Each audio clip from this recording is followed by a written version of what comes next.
সবাইকে শুভেচ্ছা। আমন্ত্রণ জানাচ্ছি ২১শে বিজনেসের সঙ্গে আছি মহিমা পলি। দর্শক, আজকে সপ্তাহের চতুর্থ কার্যদিবস। আজকে ঢাকা স্টক এক্সচেঞ্জের দিনের এই মুহূর্তের সূচকের অবস্থান এবং ইন্ডেক্সের অবস্থান যদি বলি, ডিএসসির প্রধান সূচকটি কিন্তু আজকে দিনের শুরু থেকে পজিটিভ ছিল। তো সেই জায়গা থেকে এখনো পর্যন্ত এই সূচকটির অবস্থান পজিটিভ রয়েছে, কিন্তু টার্নওভার কিছুটা স্লোই রয়েছে ঢাকা স্টক এক্সচেঞ্জের আজকের দিনের লেনদেনে। এবং দিনের এই মুহূর্তে যদি বলি যে সবচেয়ে বেশি টেক্সটাইল সেক্টরে আজকেও টার্নওভার ছাড়িয়েছে, সেই পরিমাণটা ২৬.৫২% মোট লেনদেনের, যা ২৩৪ কোটি টাকার বেশি। এবং দ্বিতীয় অবস্থানে থাকা ফার্মাসিউটিক্যাল সেক্টর সেই জায়গা থেকে লেনদেনের পরিমাণ ছাড়িয়েছে ১০৯ কোটি টাকা, সেটি মোট লেনদেনের ১২.৩৫%। তো আমরা যদি এখানে একটা বিষয় বলি যে দ্বিতীয় অবস্থানে থাকা ফার্মাসিউটিক্যাল সেক্টর, তার কিন্তু ডাবলেরও বেশি কিন্তু আজকে দেখা যাচ্ছে লেনদেন হয়েছে টেক্সটাইল সেক্টর। এবং এই টেক্সটাইল সেক্টর আপনারা দীর্ঘদিন ধরেই দেখতেছেন যে টেক্সটাইল সেক্টর একটা টানা একটা মূল্য বৃদ্ধি চলছে, মুভমেন্ট বেশ ভালো রয়েছে। তো এই সেক্টরটির যে মুভমেন্ট রয়েছে সেটা আসলে অনেকেই বলছেন যে একটা টানা র্যালি চলছে এই সেক্টরটিতে। তো আমরা অবশ্যই সেক্টর ওয়াইজ সেই লেনদেনের আপডেট আপনাদের জানাবো। এবং তার আগে একটু জানিয়ে রাখছি যে পুঁজিবাজারের তালিকাভুক্ত বেশ কিছু কোম্পানি তাদের দ্বিতীয় প্রান্তিক প্রকাশ করেছে, সেই তথ্যগুলো একটু আপনাদের জানিয়ে দেব। তার মধ্যে আমরা একটু চলুন দেখে নিই যে কোন প্রতিষ্ঠানটির ইপিএস কেমন এসেছে।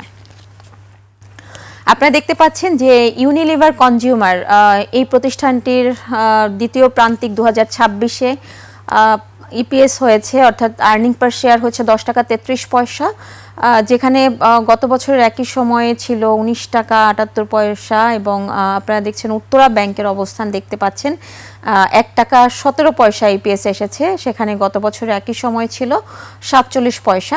ইউনাইটেড কমার্শিয়াল ব্যাংক ১৫ পয়সা এসেছে, গত বছরের একই সময় ছিল ৮ পয়সা। এনআরবি ব্যাংক, এই প্রতিষ্ঠানটির যদিও ইপিএস এর পরিমাণ কমেছে, ১.২৯ টাকা ছিল গত বছরের একই সময়, অর্থাৎ দ্বিতীয় প্রান্তিক ২০২৫-এ ছিল ১.২৯ টাকা, সেখানে ২০২৬ সালের এই দ্বিতীয় প্রান্তিকে ১ পয়সা আয় হয়েছে। ফিনিক্স ফাইন্যান্স, যেখানে আমরা দেখতে পাচ্ছি যে এই প্রতিষ্ঠানটিরও আর্নিং পার শেয়ারে কিছুটা না বেশ খানিকটাই কিন্তু ইমপ্রুভ হয়েছে। গত বছর অর্থাৎ দ্বিতীয় প্রান্তিক ২০২৫-এ ছিল ২০.১৪ টাকা, সেটা নেগেটিভ লোকসান হয়েছিল, সেই জায়গা থেকে লোকসানের পরিমাণটা কমে ২.৮৬ টাকা হয়েছে ফিনিক্স ফাইন্যান্সের। তো আমরা এখানে যে ৫টি প্রতিষ্ঠান দেখতে পাচ্ছি, ৫টি প্রতিষ্ঠানের মধ্যে একটি প্রতিষ্ঠান শুধুমাত্র ইপিএস অর্থাৎ আর্নিং পার শেয়ার কিছুটা কমেছে, কিছুটা আগের তুলনায় কমেছে, এবং বাকি ৪টি প্রতিষ্ঠানের কিন্তু সেই জায়গা থেকে বেশ খানিকটাই ইমপ্রুভ হয়েছে। এবং এছাড়াও যে প্রতিষ্ঠানগুলি রয়েছে আরও ৫টি প্রতিষ্ঠান, আইপিডিসি ফাইন্যান্স, এই প্রতিষ্ঠানটির ক্ষেত্রে আমরা দেখেছি যে আর্নিং পার শেয়ার বেড়েছে। গত বছর ২০২৫ সালের দ্বিতীয় প্রান্তিকে ২৭ পয়সা ছিল, সেখানে এ বছর দ্বিতীয় প্রান্তিক ২০২৬-এ ৩৩ পয়সা হয়েছে। স্ট্যান্ডার্ড ব্যাংক ১ পয়সা হয়েছে, এখানে যদি আমরা দেখতে পাচ্ছি যে ইপিএস এর পরিমাণটা কমেছে, ১ পয়সা হয়েছে দ্বিতীয় প্রান্তিক ২০২৬, সেখানে গত বছর একই সময় ছিল ১৮ পয়সা। ব্র্যাক ব্যাংক ইপিএস এসেছে ২.৫৫ টাকা, সেখানে গত বছর একই সময় ১.৩৪ টাকা ছিল। তো এই জায়গাতে আমরা দেখতে পাচ্ছি যে ব্র্যাক ব্যাংকের ইপিএসটা বেড়েছে। ব্র্যাক ব্যাংক নিয়ে আমি কিছু তথ্য শেয়ার করতে চাচ্ছি, তার আগে আপনারা বাকি দুটি প্রতিষ্ঠান একটু দেখে নেবেন। ইস্টল্যান্ড ইন্স্যুরেন্স, এই প্রতিষ্ঠানটিরও কিন্তু ইপিএস বেড়েছে, ২৮ পয়সা ছিল গত বছরের একই সময়, অর্থাৎ দ্বিতীয় প্রান্তিক ২০২৫-এ ২৮ পয়সা ছিল, সেখানে ৪৩ পয়সা হয়েছে এবছরের দ্বিতীয় প্রান্তিকে। ইস্টার্ন ইন্স্যুরেন্সের ক্ষেত্রে আমরা দেখতে পাচ্ছি যে ইপিএস এর পরিমাণটা বেড়েছে, ১.০৭ টাকার এগেইনস্টে হয়েছে ১.১৮ টাকা। যেটা আমি কিছুক্ষণ আগেই বলছিলাম যে ব্র্যাক ব্যাংকের অবস্থান, এর মধ্যে আপনারা জানেন যে এই ব্যাংকটি সম্পর্কে আসলে কিছু বলার নেই। তো সেখানে আমরা ব্র্যাক ব্যাংকের অর্ধবার্ষিক মুনাফা সেখানে ৫৭% বেড়েছে, ৫৭% বেড়ে ১,৪২৩ কোটি টাকা হয়েছে অর্ধবার্ষিক যে মুনাফা। এবং আরেকটা বিষয় হচ্ছে যে ব্যাংকটির সমন্বিত কর পরবর্তী নিট মুনাফা, যেটা বলছিলাম ৫৭% বেড়েছে, বেড়ে ১,৪২৩ কোটি টাকায় পৌঁছেছে। এবং ইপিএস হচ্ছে সেটি এই শেয়ার প্রতি আয় গত ৬ মাসের মধ্যে 5 টাকা 7 পয়সা। 2026 সালে দ্বিতীয় প্রান্তিকে এই ব্যাংকটির প্রবৃদ্ধির গতি ছিল সবচেয়ে জোরালো। এখানে আমরা যেটা বলছিলাম যে ব্র্যাক ব্যাংকের যে টানা একটা ভালো আমরা হচ্ছে একটা উত্থান দেখতে পাচ্ছি, ডেভেলপমেন্ট দেখতে পাচ্ছি, এবং 3 মাসে ব্যাংকটির সমন্বিত নিট মুনাফা আগের বছর একই সময়ের তুলনায় 73% বৃদ্ধি পেয়ে 727.74 কোটি টাকায় পৌঁছেছে। এবং দ্বিতীয় প্রান্তিকে ব্যাংকটির মুনাফা ইপিএস এসেছে যেটা বলছিলাম 2 টাকা 55 পয়সা। এবং আরেকটা বিষয় হচ্ছে যে ব্র্যাক ব্যাংকের ব্যবস্থাপনা, ব্র্যাক ব্যাংকের যে ডিপোজিট ও অ্যাসেট মিলিয়ে প্রায় 1.70 অর্থাৎ প্রায় 2 লাখ কোটি টাকার ফান্ড ম্যানেজ করেছে এবং প্রতি বছরের পোর্টফোলিওটাও বড় হচ্ছে, এটা একটা বিষয়। এবং আরেকটা বিষয় হচ্ছে যে এই যে ব্র্যাক ব্যাংকের যে এমপ্লয়ি বলেন এদের যে এফিসিয়েন্সি সেটাও কিন্তু বেড়েছে। এফিসিয়েন্সি বাড়ার কারণে তাদের যে হচ্ছে কস্ট টু ইনকাম রেশিও, সেই জায়গা কস্ট টু ইনকাম রেশিওটা কিন্তু সেটা 48% থেকে 42% নেমে এসেছে, অর্থাৎ এটিও কিন্তু কমেছে, কস্ট টু ইনকাম রেশিওটা কিন্তু কমেছে। তো কর্পোরেট, এসএমই এবং রিটেইল এই 3 সেগমেন্টেই তারা তাদের ব্যবসা বাড়িয়েছে। ব্যাংকের ব্যালেন্স শিট আগের থেকে অনেক বড় হয়েছে এবং 6 মাসের ব্যবধানে খেলাপি ঋণও 2.27% থেকে কমে 2.03% নেমে এসেছে খেলাপি ঋণের পরিমাণটাও। তো যেটা বলছিলাম যে আসলে ব্র্যাক ব্যাংকের হচ্ছে এই একটা ধারাবাহিক যে একটা উত্থান আমরা দেখতে পাচ্ছি।